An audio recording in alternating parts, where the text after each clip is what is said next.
प्रिय क्रांती मित्र हो, जय भीम, जय अशोक, जय संविधान, जय भारत। प्रिय क्रांती मित्र हो, आपल्या सर्वांना क्रांतिकारी जय भीम।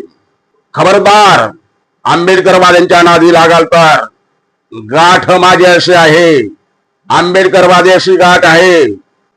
एक आंबेडकरवादी दिल्लीमध्ये बसला तर धर्मेंद्राला घरी जावं लागलं। इथं तर साक्षात बाबासाहेबांचा नातू उभा आहे। देवेंद्र, तुझी काय हालत होईल ते लक्षात ठेव। द्यावं तू नादी लागू नको।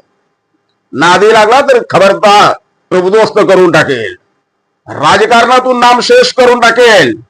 सत्ता आहे उद्या नसणार, परंतु जर आमच्या नादी लागला तर कायमचं राजकीय आयुष्य उद्ध्वस्त करून टाकेल, असा सज्जड इशारा, सज्जड दम आनंदराज आंबेडकरांनी देवेंद्र फडणवीसला दिला। उपवर्गीकरणाच्या नावाखाली जर तुम्ही आंबेडकरी समूहामध्ये भांडण लावून देण्याचं काम करत असाल, आंबेडकरी समूहामध्ये फूट पाडण्याचं काम करत असाल, सामाजिक भेदभाव तुम्ही निर्माण करत असाल, सामाजिक ऐक्य तुम्ही फोडत असाल, तर देवेंद्र फडणवीस तुमची खैर नाही।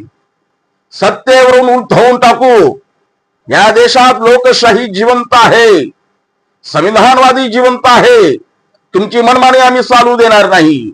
तुमचं फुटीरवादी राजकारण आम्ही तर खपवून घेणार नाही।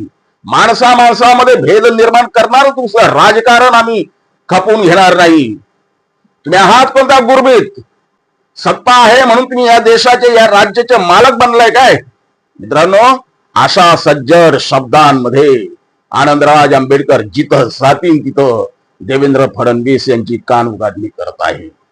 आनंदराज आंबेडकर साहेब सध्या उपवर्गीकरणाच्या विरोधामध्ये संपूर्ण राज्य पिंजून काढत आहे। संपूर्ण राज्य त्यांनी पालथा घातलेला आहे।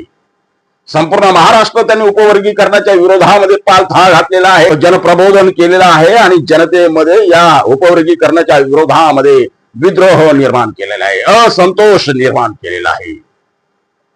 आनंदराज आंबेडकरांनी पाण्या पावसाची तमा न बाळगता आपल्या लेकरांचं कोणत्याही प्रकारे उद्या राजकीय सामाजिक नुकसान होऊ नये, शैक्षणिक नुकसान होऊ नये, आपल्या समूहाचं, आंबेडकरी समूहाचं, गोरगरिबांचं, शोषितांचं, पीडितांचं, महार मागाचं, चर्मकाराचं, लोहाराचं, मेहतर समाजाचं कोणत्याही प्रकारे कोणतंही नुकसान होता कामा नये, यासाठी भर पाण्या पावसामध्ये आनंदराज आंबेडकर साहेब आणि त्यांचे सुपुत्र आमनजी आंबेडकर साहेब, हे दोघं बाप लेकर संपूर्ण महाराष्ट्र पालथा घालत आहे।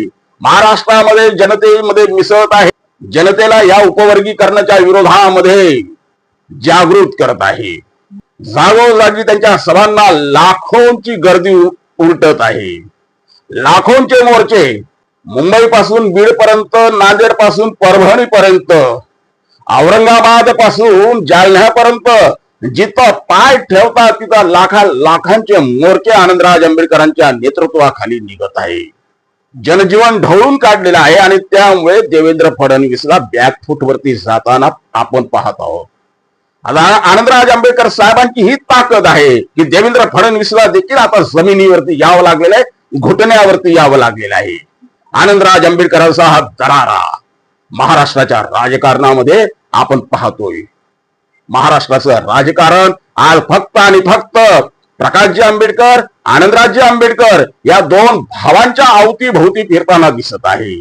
लाखांच्या सभा, ज्या तालुका घ्या, जिल्हा घ्या, जिथं जाईन तिथं आंबेडकर बंधूंच्या सभांना तुफान गर्दी होत आहे। मित्रांनो, सुजात आंबेडकर देखील काही कमी नाही। सुजात आंबेडकरांनी देखील महाराष्ट्रामध्ये तुफान निर्माण करून ठेवले।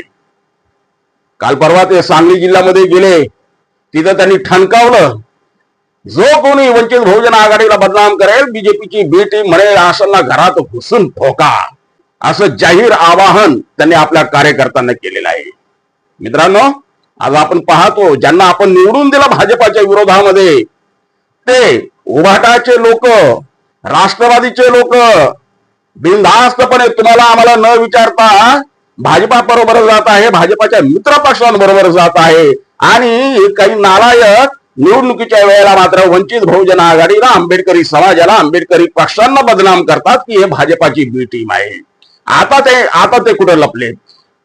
जे भाजपाची बी टीम वंचितला म्हणतात, आंबेडकरी समूहाला म्हणतात, ते नालायक आता कोणत्या बुडात लपलेत, असा थेट सवाल सुजातदादांनी विचारला आणि कार्यकर्त्यांना परमिशन देऊन टाकली. जो कोणी वंचितच्या विरोधात बोलेल त्याला ठोका. मित्रांनो, आज आंबेडकरी समूह एका निर्णायक टप्प्यावरती आलेला आहे, एका निर्णायक वळणावरती आलेला आहे. महाराष्ट्रामध्ये आंबेडकरी ताकद ही प्रचंड ताकद आहे.